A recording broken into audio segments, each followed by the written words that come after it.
So when you're at a party and it seems like things are dull or boring, people would advise that you get yourself a good drink. But also when you're about to get yourself a little therapy, well-deserved therapy or overdue therapy, drinks are also advised as well. Hi, my name is Shola Thompson. Welcome to Barroom Therapy.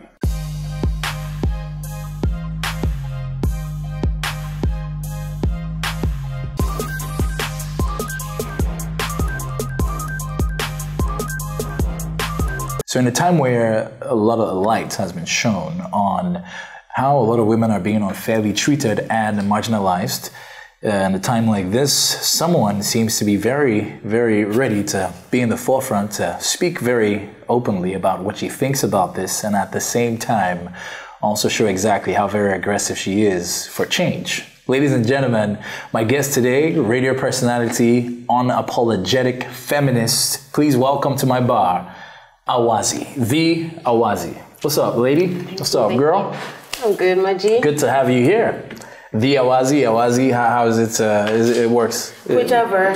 Yeah. With or without the D. All right, man. It's good to have you here. Thank All right. you. Looks like you've been doing a couple of interesting things lately. I have, and I'm just grateful for all the, And also featured in a documentary, which we would be talking about, obviously. Oh, yes. Let me hook you up with a drink, so let's make it happen. AWAZI is a popular radio host in Nigeria and a former UNILAG student. Like many young women who study here, she says she was sexually harassed by a lecturer. My lecturer asked me out on a date. Yeah, and I was, 16? The AWAZI. Thank you. So cheers to Cheers to a bright fighting future. The patriarchy. And yes, fighting the patriarchy. An unapologetic feminist, I said. Yeah. And also, as I said, you recently featured in a very interesting piece that got everybody talking. Yeah. And this is the piece, The Sex for Grades. Yeah. Yes, so I'm sure this must have been, I'm sure a lot of people didn't know this about you until they saw I would be very sad when I say a lot of people, I mean, you've been on the radio, yes. People will hear you, you're famous for, the drive time show you were doing, and also just being a very powerful voice and a feminist, I guess. Right. So this obviously didn't come across on any of your radio shows. No, it was very low key up until it finally dropped. Yes. So the team was working on this for over a year. Wow. Yeah, gathering. Undercover. Yeah, but even before the undercover work, gathering thousands of words of testimonies. That's like 55,000 word testimonies. Yeah. Really? Yes, that's how much. And just interviewing a lot of survivors. Yeah. People who are currently in school, people who have not been in school. Just people in that situation. So not only were you featured, you were also part of the people behind the scenes. Yes. And this must have been, I mean, for you, obviously, did you fear any risk factors or I mean, thank God for the platform. Yes. So, I mean, all measures were put in place, and everyone was, so to speak, very, very protected during the process. Okay. And even up until after. So nothing, in fact, for months, we weren't able to do certain things because certain equipment weren't available that would secure, for safety reasons. Yes. Yeah, so security. that's a very important thing. Really? Wow. So a lot of work actually went into this. Now, you 100%. See, so for you, now you told your story, which must have been very tough for you to relive. And then also you're able to explain exactly what you had to go through. Mm-hmm. So what exactly would you say? Can you give us like a proper brief? Because I would imagine, because of time, I'm pretty sure they had a lot. Oh, yeah. But then for you, obviously, they can only just take pieces. Yeah. So take us through just as quick as you can, what exactly, how would you say your experience was as far as the Sex for Grades situation was? I don't think it was as bad as Kiki's, but yeah. No. My experience was not as bad as Kiki's. Yeah. I was one of the lucky few, and lucky, I just mean I was just the oddity in, the norm. Okay. And I'm not even trying to say that to be I'm in a better standing position. It was just very lucky for me to get out of what I was into. So a lecturer of mine there was a time we're all submitting, trying to submit our test papers or whatever, assignment, I believe. Yeah. And then I just got into uni. I was 16. Fresh. Okay. Fresh. 16. I was 16, and he literally saw me. I was one of the few that couldn't get my paper to him in time, so I got it to him. There was now another class supposed to be going on, so he asked us to come outside, and you know, he started to ask me how old I was. I told him I was 16. Then he made like lewd comments about my body, and how I look so ripe for 16. Really? Yes. Now, obviously, this made you feel uncomfortable, huh? Hella uncomfortable, because I'm a 16-year-old. Like, I'm literally very confused. Like, up until that moment, I had only heard of this thing. Like, I'd only heard it in Mr. Lecturer. Idris Abdul Karim song. Exactly. Yeah. So I'd only heard of it up until that point, and he was like, whoa, this is happening for real. And he asked me for a number. I gave it to him. However, I had to block his number because he kept asking me to go out on dates with him to the senior staff club, which was in the documentary. Wow. And he told me that he wasn't going to record my test and CA, which he didn't, if I didn't go out with him. And I taught people, like, I literally tutored a couple of my friends, and they all got A's, and I ended up with a C in the course. Wow. Yeah, I eventually had to avoid that lecturer throughout my stay in the university. Like, I would go and borrow courses from different faculties, arts, psychology, just so I did not have to deal with that. And then, like, the budding interest I had like a tiny bit of interest in public relations and advertising. But I had to give that up, and I had to just go to broadcasting, which was taught by more female lecturers. And I've lived with my what ifs forever. You know, what if I could have been like a PR and advertising mogul? So you're saying you were not exactly thinking broadcasting at first? I was definitely interested in it. Yes. Like, as a child, I'd be like, oh, you know, I want to be. But obviously, as you grow, your interests like vary. So I was at that point in uni where I was like, should I? Meanwhile, I had just gotten into uni. You didn't have to make that decision up until you're getting to year 3. Not true. But I made that decision because of this singular reason. So I didn't even give myself the opportunity to, you know, explore this area more, just because I needed to avoid every single thing. That's crazy. Mm-hmm. So obviously you didn't mention any names when you're talking about this lecturer. Obviously, no, I'm not. We're not trying to get you to mention any names. You know, although of course there were other lecturers that were caught in the crossfire. Not caught in the crossfire. They were focused on exactly. Yeah. And would you say this was the only guy you experienced this from? This was the only guy I experienced this from, but it wasn't. And I would say I experienced this from, but that's even me trying to tone it down. Sexual harassment, like lewd comments. Yes. Once a lecturer is commenting about your body as a student, that's illegal, and that is sexual harassment in like an educational institution. So obviously that happened time and again with different lecturers that I cannot even count. But to say this went this far and made me make such a decision as a 16-year-old, yes, this was the most. So did you have friends? Did you have friends who were able to, who got that particular type of attention? Oh yes. And they made, let me say, they actually went ahead. You know, I didn't have anyone that particular that I knew. Yeah. But then during the course of the research for this documentary, we found out so much. Like, it was really traumatizing. And I think I put it on my Instagram post, like, more than half the time that we weren't filming, when we were taking testimonies, we were taking them in tears, because it was really traumatizing. And just doing this whole thing, then I realized that some girls that were harassed by this same lecturer I'm talking about, so one of them became a hijabi, one of them had to drop out, like, there was just so much. And there are other girls that would actually, like, you know, be like, oh, you know what are my options anyway? Because to be fair, like, I don't even judge the girls who go ahead to sleep with lecturers, you know what I mean? Because what are your options really? Like I said, I was an oddity. Like, I was just fortunate enough to slip. What if that didn't happen? What would I have done? Like, what are your options really? They're limited. Wow. So you also said, you know, as far as sexual harassment in general is concerned, and obviously, I mean, you're out of school, you've gone into you're part of the workforce. And I can imagine that's not exactly the easiest thing. Oh no, it's definitely not. So speaking of the workforce, I think obviously probably this might actually lean more towards maybe a sex for jobs type of situation 100%. And other things as well, but I guess we'll touch on that right after this break. Okay. All right, so how's about you sit tight, ladies and gentlemen. We'll be back after this for Barroom Therapy. Welcome back to Barroom Therapy, the AWAZI, having a drink with us, and hey, cheers to saying as it is, because you know, that's one of the things we appreciate, the fact that you're Thank you. You know, and something I wanted to find out also before we get to the question that we broke off from before we went for the break.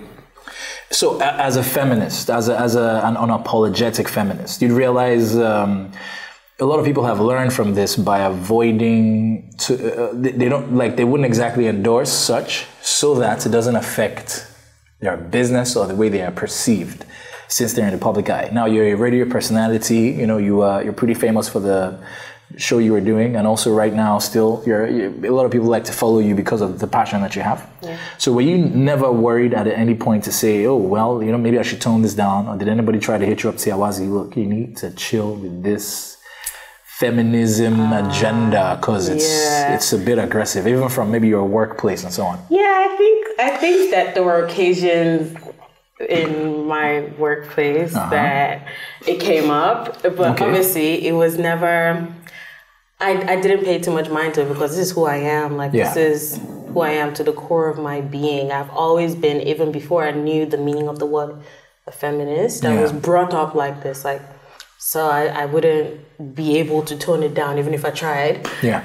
So yeah, there was that. It was a little bit of a challenge at the time that it came up because I didn't even know how to explain it. I think I was talking about rape on the radio at some point, and this is like a music radio station, but I took my little pockets of time to talk about it, and some people weren't happy. You need to chill. But some people weren't happy about that, but I mean, I did what I did and I kept it moving. Yeah. So having to tone it down, I think it's really sad that we're at this point where people have demonized the word feminist so much, a word that is literally just asking you to treat human beings like human beings and not like less than human beings, because that's pretty much what feminists are asking for. We're asking for you to treat women like women are valid, like women and men are people, not like, you know, women are less human than men. That's literally all we're asking for. So it's really sad that for professional spaces, for some women, you have to tone down those desires. In my work as a radio personality, I've interviewed tons of women who would come and tell you, I'm not a feminist, but still be preaching feminist agenda. And it's funny. So they hide two dual personalities. Yes, it's just because of the fact that they know that once people hear the word feminist, they're not even interested in hearing what you have to say. Just believe they're not even interested in rationalizing what you've said. They just want to fight. People are always trying to fight feminists, and then they say feminists are bitter. Come on, so I mean, unapologetic and keeping it real. So, yes. So we were asking before the break, as far as you know, if you know, the hashtag sex for grades was huge, right? And I think I noticed as well, a lot of people actually said hashtag sex for jobs, right? And then I saw people saying, "Wow, if this happens, there'll be a ton of people in trouble." Do you want to touch on that a bit? So your experience with it, your experience with sex for jobs, somebody saying, hey, Hawazi, what's up? I'm looking forward to the day that we have like a Me Too movement, not even just like a sex for jobs, but like a Me Too movement, especially in the media. I tell you what, so many media houses are not going to survive it. Media houses? Yes. Okay. Because it's been normalized so much that this rot is from like the root to the top. Okay. You're going to be sexually harassed. It could be from like cameramen to, you know, your boss to the owner of the place that you're working at. Like, it's just there. It's almost like men see women as like an added bonus to their jobs and, you know, their job benefits. It's like, oh, you know, you get XYZ amount of money, you have insurance. Housing, I get insurance. I get sexual harassment. There you go. Like just to sweeten the deal. Yeah, just to sweeten the deal. It's really bad. Like, I don't understand how normal it is, to the point where women are ashamed to report to HR when these things happen. You find women being like, don't talk to me like that, don't talk to me. But then for them to actually take it a step further and be like, yo, you know, I'm going to report you, you're going to lose your job, blah, blah. Women are afraid to do that because they know that the moment they do that, other workers are going to victimize them. But that just goes to show, like, other workers are going to be like, is it not how this snitch? She made me. But that just goes to show how normalized this is and how sad. So did this ever happen to you? Of course. How did you deal with it? Because, I mean, obviously it has been for public consumption since you're in the media house. So was this played down? Or you're trying not to, spill the beans. No, I'm not ready yet. When I'm ready for my Me Too, So imagine this is a story that could be in a book. So if they were to read the back of this book, what would it say? If they were to read the back of the book, it would say, been there, done that, ready to shake the industry when I speak. Because it seems like a lot of people are actually they're looking forward to exposing. They're looking forward to exposing. Please, me, I'm very excited that a lot of people are looking forward to exposing people. I'm happy that the momentum is building and we're getting to that place. Like I said, many people are afraid to speak up against the people who they want to speak up against because they feel like they would be alone. Nobody wants to be like on one end in a working environment and everybody else is on the other end. It just frustrates your life. So I just want women to know that when you're ready, we're building momentum. You're not going to be alone. We're plenty. Building momentum, you say? Yes, we're plenty. Wow. You're not going to be alone. Time is coming. And when the time comes... So is there reparation that's being expected, or is it just going to be like, look, we don't want any type of, we just need to put it out there so that you're, what would be... No, it's not an issue of... When we speak on things like this, it's not like we just want to put it out there just because. We want to put it out there so this stops. So that we're more comfortable in workspaces, so that we can focus on the things that need to be focused on. Because imagine dealing with targets and all the other things that you have to deal with at your job. I don't know what people's jobs are like. Research, doing papers and whatever. And then you're still getting hit on by someone that you're probably supposed to be answering to. And you're having to deal with that. Obviously, this is unwanted. You don't want to be in that situation. You have to deal with that in the most diplomatic way possible. So that just takes from you. So basically what you're saying is just because the person is in a position of authority, it's harder for you to say, no, stop. So basically you have to be more, as you said, you have to be look more for ways to put it about it. And this distracts you from, or would you say it just makes you feel like whatever hard work you put in is disregarded because it just seems like eventually... I think it's both ways because then it just seems like as a woman, whatever work you do, your vagina validates it in the end. It's sad. Okay, well, right after this break, of course, hopefully we will get more details on that for barroom therapy. Ladies and gentlemen, sit tight. It's about to get more interesting. Welcome back to Barroom Therapy. Your barman, Shola Thompson, with the AWAZI. The AWAZI. How is it pronounced again? AWAZI Angbalaga. Angbalaga has a good twist to it. So let's see. Let's say twist. Don't worry. Let's just move on. So the AWAZI, you also had that very interesting situation with WizKid where you were calling him your bestie, and then all of a sudden people said you were. Your response, I would say, was nice, measured, but and also very obvious, where your standpoint was. So take us through very quickly. What happened? So when I was on the radio, I had this habit of for example, I'll say that, WizKid was my bestie. He would always text me and tell me when records are dropping. I would say that, Tiwa Savage, I'm like her son's auntie. I would just mess around. For the fun of it. And I like that would kind of give me interaction. So it just kind of built a relationship between me and certain artists and whatever. So when WizKid came in for an interview, obviously I've been talking about this guy for months. I've been calling him my bestie and whatever. So I must have taken my phone, and after the interview, I was like, hey, my bestie, we're chilling, just like Instagram or whatever. Unfortunately for me, my biggest flaw, I don't want to say my biggest crime was having big boobs. Because that's literally all it was. I literally made that video and he called me his bestie back, and I sent it to my family. And my parents were laughing. They were like, finally he's answered you and blah, blah, blah. He's called you his bestie. And everything was just fine up until some unfortunate blogger decided to post it up and say that I was rubbing my breast on WizKid, which was not the case. It was literally just because of the angle. I couldn't even feel WizKid's body on mine, and I didn't even want that. It was just really annoying. So then that just opened a floodgate of body shaming. Everybody was talking about and I wouldn't even say body shaming, it opened slut shaming too, because people were saying I was trying to be this was your intention. Baby mama. Oh my God, there were really hurtful things. I was like, wait, what? Who's that? I'm the last person you want to slut shame. I'm very unashamed about stuff like that. That was definitely not my intention, number one. Number two, I'm very professional with my job. I'm trying to keep it professional here, so don't stain my white. Don't do that.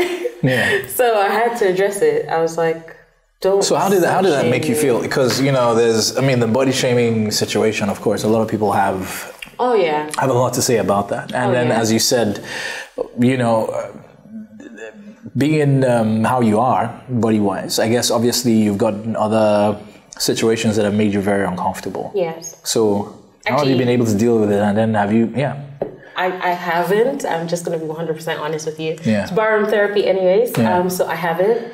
The thing is, when I started radio, I was hoping, stupid hope, but I was hoping that I would have to do a lot less with cameras and I would just be with my voice and whatever. But obviously, along the line of my career, cameras came and then they became more frequent than I would have liked. And when you're on camera, it just amplifies everything. So obviously, like I'm shaped a certain way. I do have, you know, a big breast and whatever. And it just looks like 10 million times worse on camera. So everyone notices it. And by the time you watch footage back, it messes with your mind. You start to think, okay, I don't like this, I don't like that. And that happens a lot. I wrote a couple of articles about body shaming as well. And they were published in like dailies. And I put it out there that it is a problem. And it makes it 10 times worse when people call it out to you because you already know. Yeah. That's the funny thing. When people say, oh, look at your big stomach, you already know you have a big stomach. Yeah. When people are talking about your butt or your breast, you already know. And you never really know what parts of these comments would make someone feel a lot more self-conscious and make them want to just alter their bodies and, you know, be in certain situations that are not healthy for So do you say sometimes you would actually maybe avoid taking pictures to post, or 100%. So you would just avoid time and again. So what about your friends or your fans who say, hey, I like you, so I want to take a picture? Would you have to tell them at a particular angle, I have to hold the camera? No, I would take the picture. However it happens, okay, cool. But in my mind, I would be hoping and I would be worried. I'll be like, oh my God, I hope this is not another PR disaster.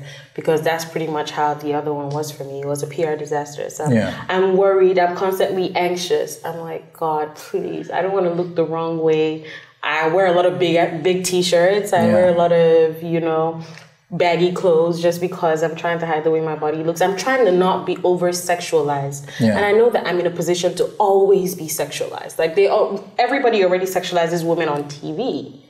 So the moment that you're a famous woman, and I'm not calling myself famous to the degree of people who are on TV, but like on the radio, and you get like a camera in your face, people already just want to, you know, sexualize you, and I'm not really a fan of that. All right, and here's cheers to equality in our time. Gender equality in our time. But you be so much older, Shelly. What? I feel like...